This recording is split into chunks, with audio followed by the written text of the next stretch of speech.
All right, on this episode of Bowks Talking Bouts, excited to be talking to an individual set to compete at Unified MMA 47, and that transpires on December the 2nd. It is a lightweight clash with Sean Michael and Ramil Kamilov testing skills, and excited to be having Ramil on the show once again. How's your day going so far, man? You getting some good training earlier?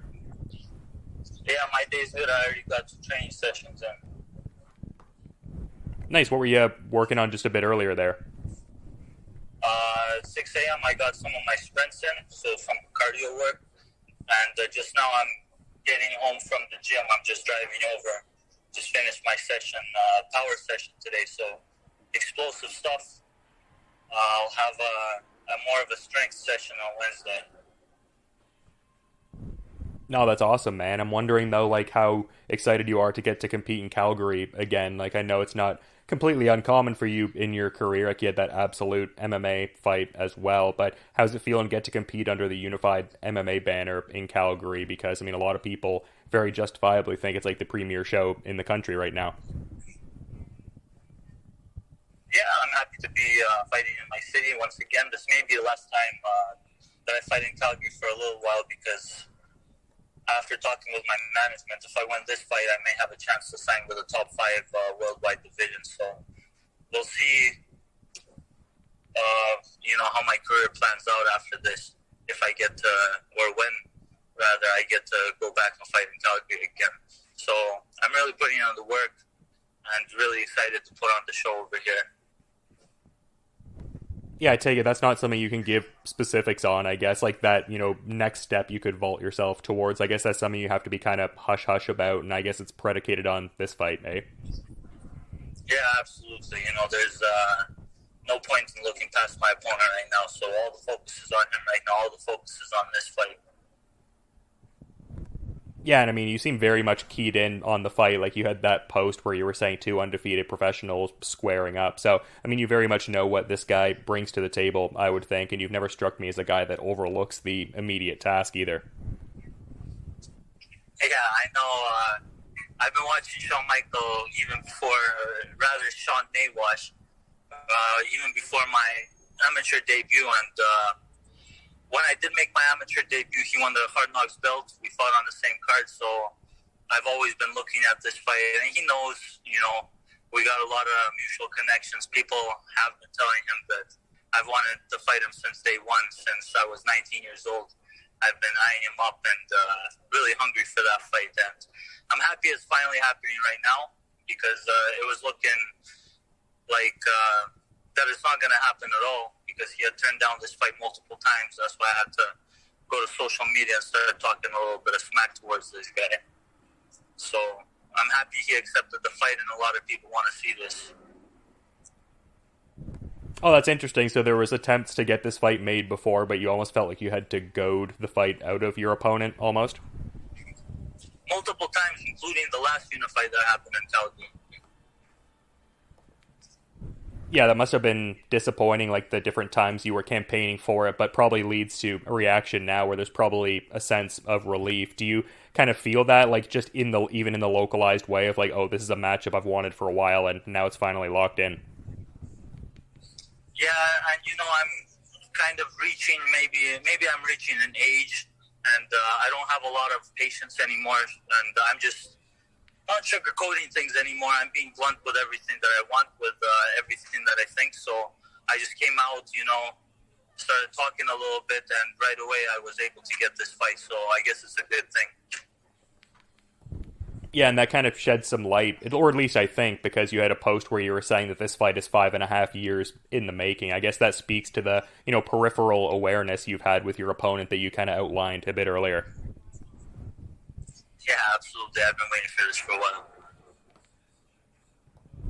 Yeah, I mean, a great test for, both of you guys for sure. But I did want to touch on that last fight there because I sort of like addressed it at the beginning there. Like, what was that moment like, just getting, that kind of victory? It seemed like a comprehensive enough one, at least from my layman kind of perspective, like getting the first round striking based stoppage and like we were saying in the hometown. Like, how did you feel overall about the performance and that particular night? That is probably one of the few performances of my career that I'm actually really happy with. I really think that fight went perfectly. For one, I didn't get hit even once in there. Well, he pushed me to the cage and he got a few out of position, out of posture strikes that did nothing, so I don't really count that. But other than that, I didn't get hit in that fight. And, he was able to show his strong suit. He was able to shoot on me and press me against the cage, and I stayed calm. And I reversed him and knocked him out. It was a really long and hard training camp. I did a lot of rounds with Vegas with a lot of high level people. I had quite a few injuries coming in, and there was a bit of pressure on that fight, just it being in my hometown and everything. So I was really happy that so many people so close to me got to see me fight in my city. It had been, I think, I don't know, maybe 5 years or so since I had fought in my city. And the first time I fought in my city, I fought in Calgary. I was 19 years old, and, my peers were also the same age. At 19 years old, no one really has all that much money to spend on a ticket to go see Hard Knocks. It was, like $100? Not a lot of people at 19 were willing to make that sacrifice or had that much disposable money. So now that we're all older and people can actually come and see me fight and they know what I'm doing and they can all appreciate what I'm doing, it's a lot of a better feel. Yeah, no, I get what you're laying down. That's a cool situation for you to be a part of. Glad there's more of that, I guess, partisan representation in the crowd. But you were talking about some of the great work you were able to get in Vegas. Were you out in Vegas for this particular camp here, or was the work more localized to the Calgary area? No, this time around it's just local. I'm just working in my gym with my regular training partners, my regular team. I was going to say it is a stellar team, though, so I can definitely understand that for sure. But yeah, I mean, are you still getting in a lot of collaborative work with Showtime Group and Anthony Pettis' management team there? Is that still kind of interwoven into what you're doing? They're still managing me. There's not really. They were trying to get me out to their Showtime FC show or Anthony Pettis Fighting Championship show that's happening in November, but then I got offered this fight right at the right time, and it's better than anything that I would have wanted in the U.S., and it's a local fight, and I can get more sponsors. So this just made more sense. Otherwise, there's not really a whole lot that they'd be doing for me right now.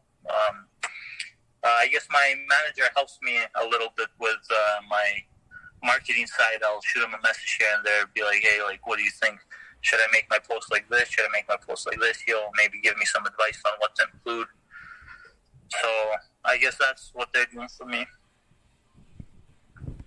Yeah, no doubt. And we were kind of talking about the Vegas work, you kind of referenced it there. It seemed like an Extreme Couture MMA trek went down in the summer. It looks like you got in some good work with Jake Shields there. Can you kind of talk about that experience and the quality of work had there?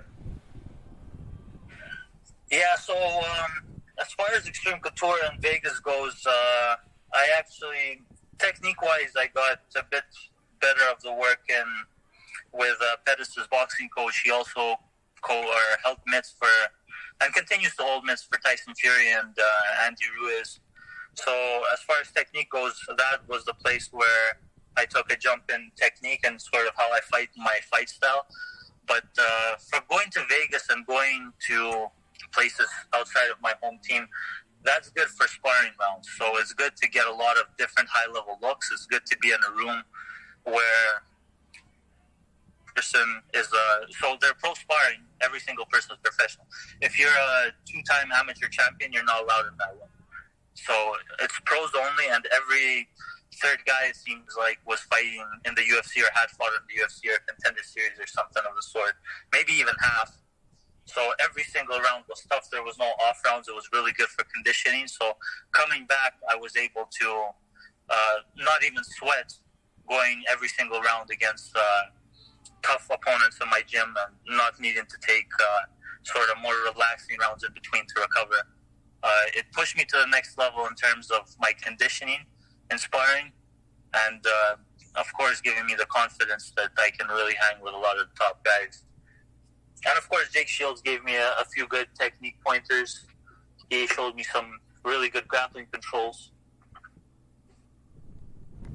Yeah, for sure. And yeah, it sounds like great work was had. And yeah, I mean, getting to kind of like test where you're at in like the global scene, I imagine would pay dividends for the career. But you talk about it having direct benefits to some of the local work you've gotten in this particular camp. I would presume you're talking about getting in that Champions Creed training, and to that point, if that is the case, like who are some of the usual people you're getting in that work with, like either like adjacent sparring partners who have fights they're preparing for, or adjacent training partners rather, and I guess also people you're directly getting in that sparring work with too. Can you speak to that? Yeah, so one more thing, it's even with that Vegas fight camp, it was good to come back to Champions Creed, and for the last 3 weeks, it's more of my team taking care of me and babying me a little bit, making sure I don't get injured, because there are a lot of rounds at Extreme Couture, even though they're good, it's wars, and you don't want to be getting into that too close to the fight. Sure. I would say maybe from 8 to 3 weeks, it's okay to have rounds like that, maybe go out there for 4 weeks. But for the last 3 weeks, it was definitely good that I came to Champs and, kind of wind down my training camp over here. It was a really good setup.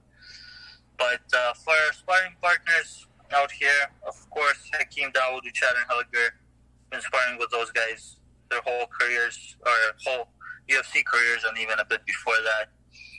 The pros and the team, Nick LeBlanc, he's also fighting on the Unified card. Chris Bryan just got his first pro win. Matt Larson, he recently joined our team maybe a year ago. Really good striker, good size, good work I get in with him. I really like my striking work with him.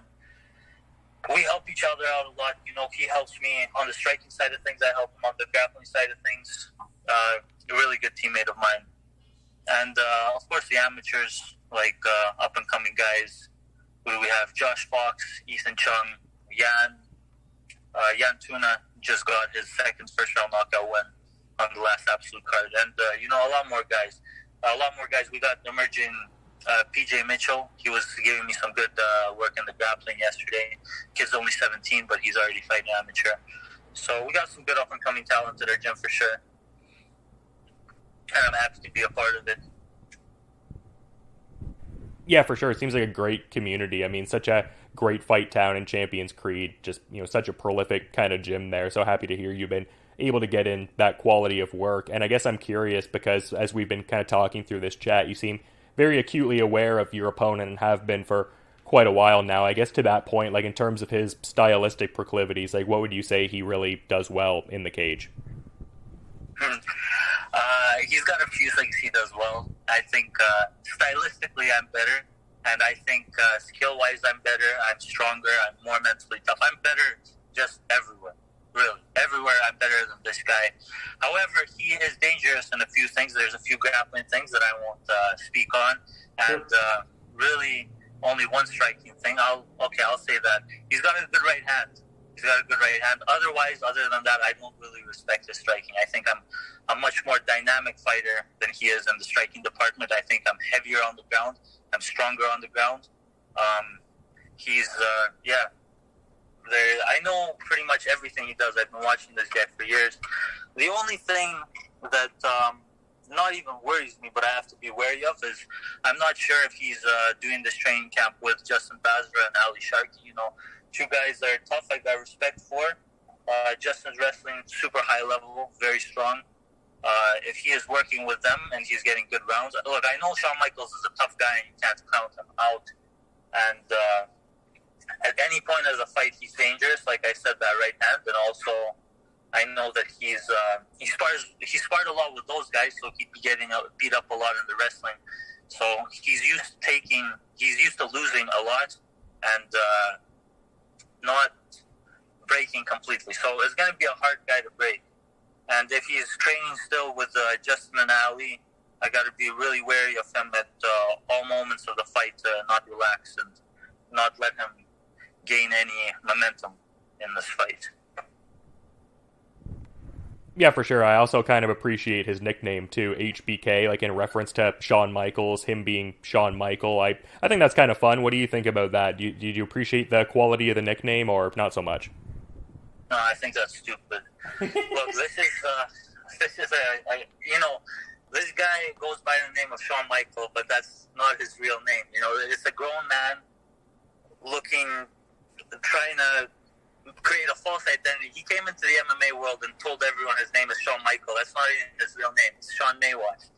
That's like me looking up to some other fictional character. Let's say Spider-Man. You know, I like Spider-Man, so I'm not going to tell everyone my name is Ramil Kamilov, the name my parents gave me and my family name. I'm not going to use that. You know what? I'm going to go into MMA, and I'm going to tell everyone my name is Peter Parker. I think that's the equivalent of that. So that's what I think about that. His name is Sean Maywash. Yeah, well, you yourself don't really seem like a nickname kind of guy. Like on none of the aggregators is it really like showing that. So yeah, kind of interesting for sure. I admittedly didn't even know that before the interview. Like I've known. It's the real deal. You know, that's just what it is. I guess that kind of is derivative though of like what we're talking about though in a certain sense. Just you talk about more the authenticity and thinking your opponent is being inauthentic. So in a sense, you being real deal is like, you know, right, like finger on the pulse, I would think it sounds. Absolutely, yeah. Good point. Yeah, very interesting in a lot of regards there. I guess I don't think I've ever asked you, like, where did that moniker come from? Did someone give that to you at a certain point in time? Like, is there a bit of a backstory on that? Yeah, I was just sitting there, 16 years old, at my buddy's house, Kirk, and then his dad met me for the first time, and he's like, Ramil. He's a super witty guy, and right away, just off the bat, he says, the real deal Ramil. It's kind of stuck since then, but you know, there's so many fighters out here with the name Real Deal, even just in Alberta alone. We got Ryan Ford, we got Neil Berry, and we had, rest in peace, how am I forgetting his name? The Edmonton fighter, Ryan Big Deal Jimmo. Oh, yeah. So we already have that many real deals just in our province, so I just had to make a Mr. Real Deal because it's just that much more up there. Yeah, I can get that, like differentiate it a little bit, but you're still part of like a certain kind of tradition in a bit of a way. I think that's kind of cool for sure. But yeah, I guess one of the things that I wanted to touch on lastly here, you strike me as a guy that like kind of has like a lot of goals and plans things out in a certain way, and just with this fight being situated on the 2nd of December, like obviously you're not overlooking this specific task per se, but do you have a certain desired outline for how you would like 2023 to unfold, and as far as like desired places you would like to train, total amount of fights, etc.? I'd like to sign with that Big Five organization, start making actual money, and I'll be staying in Calgary. You know, I like the city, I like my training over here, I like my team, but I would like to probably maybe go to Vegas a little bit more just for the sparring rounds. But like I said, for the last few weeks of camp while I'm winding down, come back and this all relative to how my team's doing. You know, if my team's prepping for fights, I'm kind of staying back here, helping everyone out. Hopefully it just aligns in such a way where other people aren't training for fights at the time I gotta go out to Vegas and get other sparring rounds in, because I give good work for everyone. Everyone's there for me. It's kind of got to go full circle out here. Yeah, no, that's a good mentality to have with it, and I can understand where you're coming from with that. But yeah, it sounds like a lot of great things are on the horizon there, and, you know, chief among them, this next fight. And I do appreciate you coming on the show to give some insights ahead of such a obviously high stakes clash you have here. But I do want to be mindful of your schedule and everything for the rest of the day too, Ramil. So to that point, is there maybe anything you'd like to kind of add as a parting thought as we're wrapping up here, man? Yeah, I'd like to tell Michaels to stop being a pussy and unblock me on Instagram. I want to see a pussy when I log in and scroll through my feed. So if you're listening to this, unblock me. How long has that been going on for? Like since the fight got announced, or even a bit longer? yeah, since it got announced. That's very interesting. Training in a bit of a secretive kind of dynamic a little bit in a sense, but we'll see how this fight plays out and everything like that. Clearly two guys who are locked in, looking to go 4-0 there on December the 2nd at Unified MMA 47. So yeah, very much was excited for this fight before talking, but the excitement compounded from you giving your insights there, man. But yeah, thanks so much for coming on the show again to reiterate, and just you enjoy the rest of your day, and looking forward to checking out the fight when it goes down too, man. All right, thanks for having me, Dylan. You have a good day.